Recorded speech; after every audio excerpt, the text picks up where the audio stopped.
It's wind. It's wind.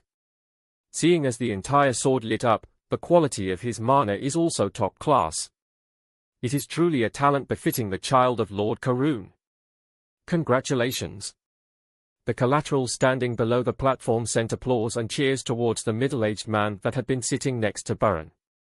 It is an attribute well suited to a swordsman. Concentrate on feeling the wind from now on. Yes, I will. Glenn nodded, and Baron beamed as brightly as a sunflower facing the sun, before returning to his seat. Next, from the vassal family of Sullian, Runan Sullian. Yes.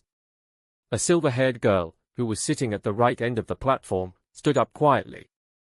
Like the nobility serving the king, the vassal families serving Zeekhart were great families in the north.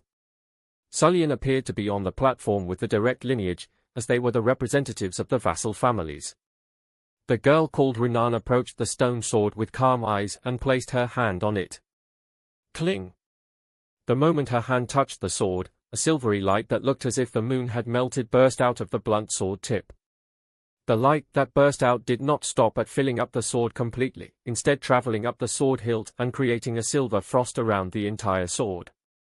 Frost? And around the whole sword, at that?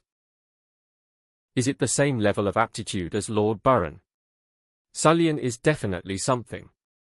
Yet another genius from the Sullian family. However, the sounds of applause and cheers were not as loud as when it was with Baron. It seemed there was a competitive relationship between the vassal families and the collateral line. You have a good attribute. If it can be sharpened like the edge of a knife, it will be able to pierce through anything. Glenn Zeekhart nodded his head at Runan as well. Thank you.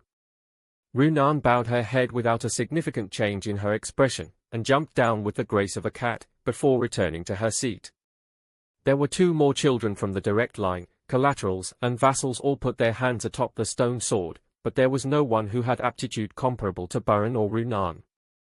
Now I know. Rayon flicked his fingers. As he witnessed the others' judgment ceremony, he could determine what was good and what was bad. For mana purity, it is how far the light from the blade of the sword travels. As for the mana attribute, it shows from the tip of the hilt. In the case where the quality of mana was outstanding, the entire sword shone like it did for Runan or Baron, and the special attributes of mana could be determined through the hilt of the sword. Lastly, Rayon Zeekhart. Please come forward. Let's go, Rayon.